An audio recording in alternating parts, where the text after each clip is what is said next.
Howdy friends, it is Rabbit welcoming you to episode 142 of our bonus exploration of Jade Cocoon 2's post-game content. In our last episode, we finally began making our way through the level 5 fire forest known as Fire Heat, and as we were going through island number 1, I came into one of these ogre vines and surprisingly had our second fight ever with an Og Beast Hunter. Doesn't that still sound so off to you guys? I can't wrap my head around that actually being accurate, but either way, he gave us our second Og medal, which resulted in us also receiving a new-ish egg from him. Let me just pull it up here. It is a Diva Luke egg. I'm 99% sure we have crafted these through the mixing plant, so is it actually new for us? I'm pretty sure it's not, but if you hadn't previously been utilizing that mixing plant like I've kind of been suggesting throughout the entirety of this game, then here you go. I guess now's the chance for you to get an egg that normally you wouldn't just stumble upon. So let us just continue making our way along. I don't want to belabor this because I feel like we probably have quite a bit of crawling to do.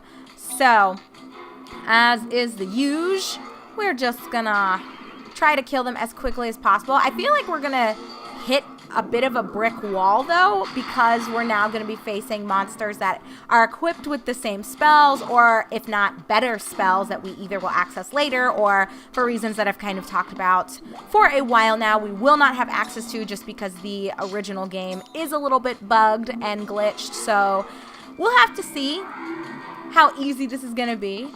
I don't foresee us having too many problems, but just throwing it out there. And I'm just going to rotate around. Want to make sure everyone is getting that full slice of the XP pie. So yeah, this is, we're finally getting through another area of the post game. Like, you guys, this has been a very slow crawl, if I can confess, but that's okay. Slow is good. You know, I know you guys had been very much wanting me to tackle this, and I still feel a little bit bad that it's been put on the back burner, but there was just no way, Jose, that I was going to sit through all this. I mean, this is episode 142.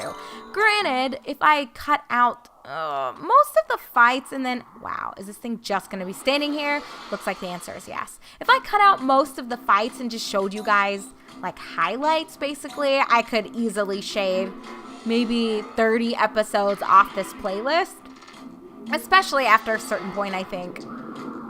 Yeah, we could probably have shaved off quite a few hours, but, you know, I feel like the journey is such an important part of this game, and at least we can kind of banter back and forth, so hopefully you guys have still stuck it out with me. I'm definitely doing the post-game for you, because I'm not gonna lie, I would have been okay with leaving the game as it was, following our true conclusion with the actual story. So this is 100% for you guys.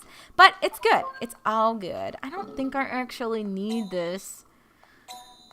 But I will use it because, well, why not? We'll just hand it over to Capitan. Hopefully I'll find some more things that'll bring up mana. That's where I'm really struggling and feeling it. And oh, we're not quite ready to go into that. When we fought that Og Hunter, we got the key that we needed. It looks like we only missed one ogre vine. And it's a Hellfire book! Guys, just because we found it, I'm gonna immediately go back. Like, I think it should be fine. I want us to just get this out of our inventory, get rid of that contract. Oh, I was spacing a bit in our last episode, thinking like, why am I only finding Inferno books? And I picked up so many of them, and then I finally, you know, realized that actually the Hellfire books came after the Inferno books. Where is your head at, Rabbit? I don't know. Yeah, blah, blah, blah. Yeah, what about it? Good job, right? I did it! Oh, I see. Thanks for doing it. Anyway, good job. Woohoo! There's the money that we were needing, and no one really cares about the reputation at this point. But was Gil just chilling? Yeah. We'll deal with you and the Sweet Knights later on. Okay, develop a new product with a Drac wing from Fire Heat. I think I'm gonna take that. To get revenge against Nam. Present delivery. Please take a gift to dear Dr. Gill in Wind Sport. I'm not going back through that. So we're going to take this because we're heading through Fire Heat anyway. So it just, to me, makes the most sense logistically. But oh, he's still here. I was going to say that kind of sucks. Gil might be gone. Master Kahu, may I have a minute? What is it? Do you have something for me? Ah, you sound just like Yamu. Well, you are right. This is a present for you. Devi Buggick? I have a few of these, Gil!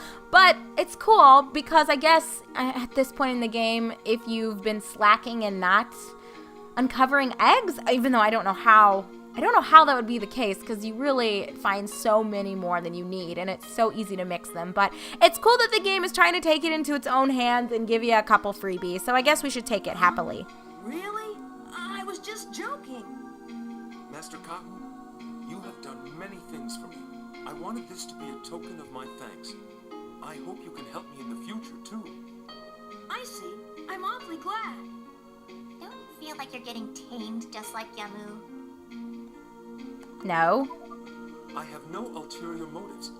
I simply want to show you my gratitude. That is definitely rare. I've learned the hard way that that's not the case for most people. Hey, who do you think is the most awesome beast hunter now? Most awesome. Yes, yes, yes.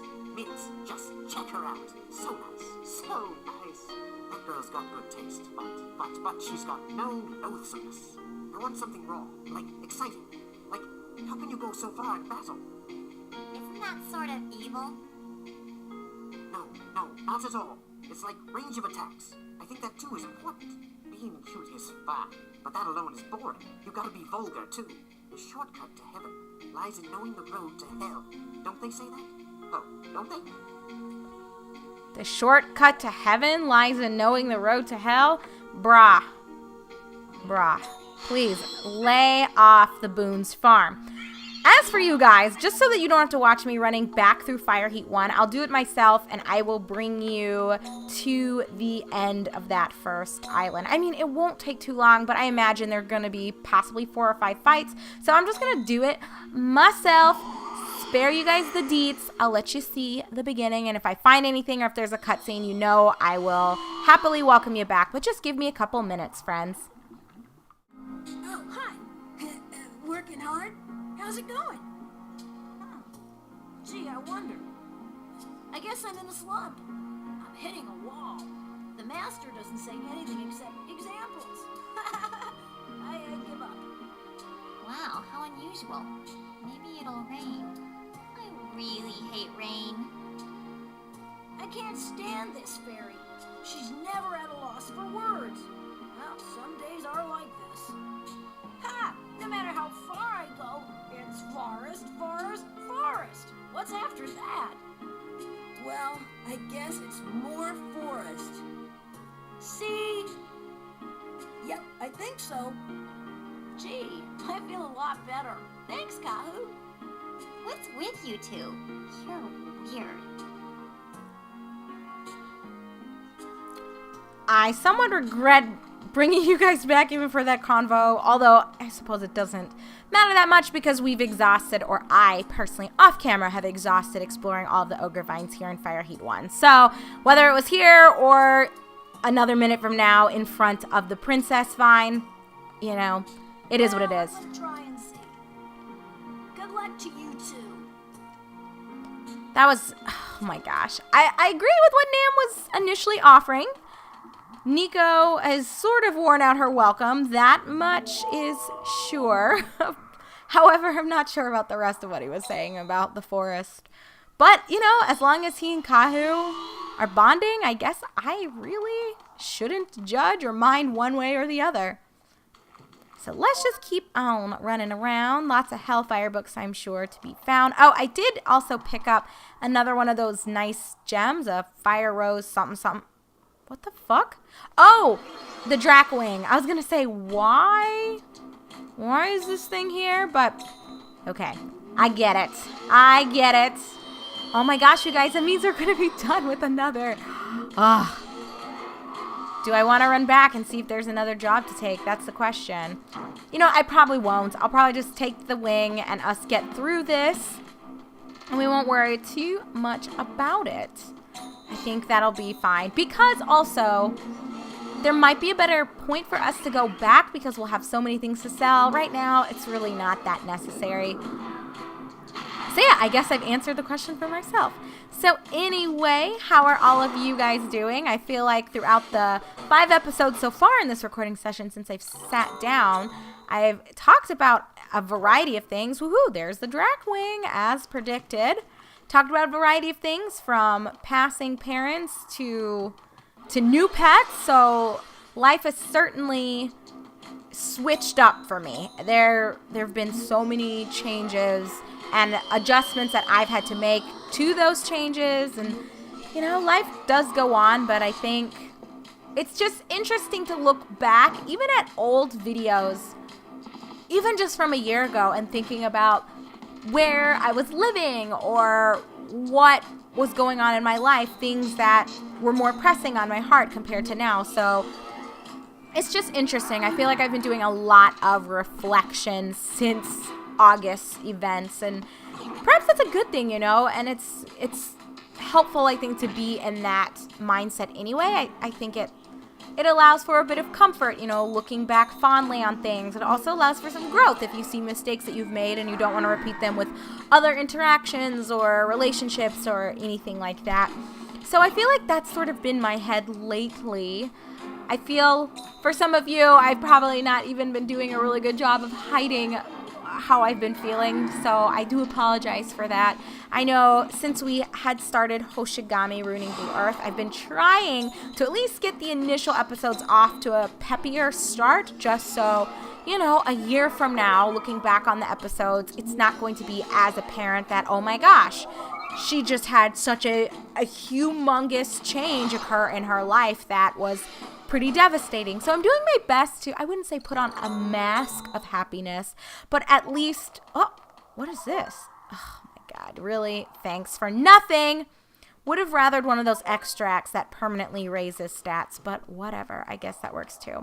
So that's kind of been like a personal goal of mine lately. I've been doing my absolute best to just stay somewhat chipper and open-minded to things, and you know, just trying to keep up and not feel so weighed down by my thoughts and my feelings.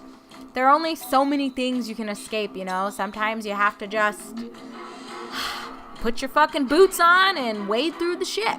So that's kind of where I'm at. I'm hoping to hear that you guys are all doing great. Thinking forward as we look towards October, November, honestly, and even December, so just the rest of 2017, just thinking about like personal goals, not only for the channel, but just for real life, as though this is not real life, me talking to you, but you guys know what I mean. So as for the real world of rabbits, there's going to be a lot going on with work, and I'm going to do my absolute best to not let it impact my upload speed. I know it usually doesn't affect my ability to record. I can almost always squeeze in some time early in the mornings before I go to work to record 1 or 2 or possibly even 3 episodes of something. I mean, even if I'm feeling like, okay, I'm a bit hard pressed for time, so I'll just shower at night one evening so that, you know, that's more time that I can devote to recording the following morning. So usually the recording itself isn't the problem. For me, I found keeping up with editing is just such a pain in the butt. By the way, I'm aware that this is taking me back a little bit, but I just wanted to be sure that there wasn't a path I overlooked. Just want to be thorough, so don't mind me. But yeah, it's always the editing where I feel like I'll get 3 things edited and I'm like, okay, I'll just get these up, and then on the day that episode 3 of whatever, or video number 3 from this recording session posts, that's when I'll sit down and record another 3. It takes so much time, and I usually have so many other things that I'm doing, and I don't like taking up my computer for that long with the whole editing and then actually uploading and all that other fun stuff. So it works out better for me to do it in smaller batches, but when things get very busy and I know I'm going to have to be away for a health expo / it's not really a conference. It's very, very small. I think only maybe 300 people total are going to be at this event, so I'd hardly call it a conference. But whoop, whoop, we've got some new farms in the mix. Holler. Happy about that. Good job, Fizzy. So I know I have an expo that's coming up that's probably going to suck a lot of next week from me, at least regarding the work week itself. I'm going to have to do a lot of like prep and just getting some things going for that. And then that weekend, I will be out of town. I think I'll be gone Friday evening through Monday morning. I'm pretty sure. So Friday at like 6 p.m. is when I'm going to hopefully be checking into my hotel. Then possibly back in town by 10 or 11, noon at the latest on that following Monday. So I'm going to be gone for a couple days. So I'm already looking forward to knowing, okay, that's going to be a whole weekend where I'm not going to be able to do any editing, even if I'm a rock star and get a couple episodes recorded every single day that week. So let's say I have, 8 videos set to go, but they're not edited. I'm not just throwing up the raw bullshit, I can't even do that anyway because you'd have no audio. So that's not going to work. Why am I telling you guys all this? Oh, the point of it is just to emphasize that I know October is going to be a crazy month for me. Honestly, I feel like every single year it's always the holiday season when things get a bit nutty. And I think it's just the nature of the type of work that I do that, you're approaching either finals or like midterms kind of coming up. You've got just breaks that are planned, so there's like a specific schedule. So if you're behind, you're really feeling that crunch because you don't want to be behind by the time you get to December. So specifically, since I'm not actually in a college setting or a high school setting teaching right now, I don't have those pressures, but we do still have different things that we need to be getting done. Just when you're in a clinic and you're approaching the end of the calendar year, there are just lots of charts that you need to make sure are updated in case there's going to be that end of the year audit. You yourself have a lot of things that you're going to be held accountable for that at the end of the year when they're reflecting on the budget relative to what you were doing with the projects. There's just a lot, I wouldn't say at stake necessarily, but there's just a lot of accountability that kind of comes around full circle from the beginning of the year to the end of the year. So I feel like January as a month, historically for me, has been one that it's hit or miss. Some places it's super calm because all of the craziness happened between October and December. So January, it's like the start of the year. You can fuck around that whole month and it's not going to matter because technically you can make it all up in February and all is well. But then I've had places where January is actually the crazy month just because you're, feeling that pressure left over from December if there were things that you didn't get finished. So it's just something to think about. The point of all of this is just to say October is going to be rough. So I do want to apologize either in advance or, while all of this is happening, if I am slow to get videos edited and uploaded. Hopefully it won't be too big of an issue. We'll just have to see how it goes. But anyway, you guys, we are approaching a good stopping point. I think once we knock out this guy, let's see if we can do it. Boom. Just to make this not last too long, I think we're reaching the end of this island. Hopefully there can't, oh my gosh. There's never any end to it, but that's okay. We will just make short work of these Francines. Oh my gosh, this is reminding me I have so much merging that I need to do. So I'm wondering if maybe between episodes I do need to go back and just, maybe. We'll see. If there are any changes between this video and 143, you guys already know I'm good for it, and I will let you know what takes place without you. Oh, we are hitting final forms. Yay! There's going to be a point, you guys, I'm not even kidding, where I'm just only going to have Mouse in my team. That's where we're going to be at. Not quite yet, but it's gonna happen. Just wait for it. Okay, are we approaching the Princess Vine? It shouldn't be too far off. We'll take our Hellfire book. You know what, thinking about it, maybe, you guys, I will go back just because I might want to do a little bit of merging. I think there's also some stuff that I could sell just to free up some space. And I do have the Drac wing. So let's just go ahead and say that is what I'm going to do. When we come back together in our upcoming episode, I will just bring you guys back at this point. If there are any cutscenes, and you know, they're not that significant, I'll throw them in. But if it's just mindless banter like what we've already seen between Kahu and Nam, I'm not going to waste your time or my time trying to like fit that into an episode. I'll just describe it when we do our recap as we are moving forward into 143. So thank you as always for watching, everyone. My name is Rabbit, and this is our blind explore. Oh, is it blind? Yes, it's technically blind. It is our blind exploration of the bonus content for Jade Cocoon 2. So thank you very much for watching, and I'll see you all soon.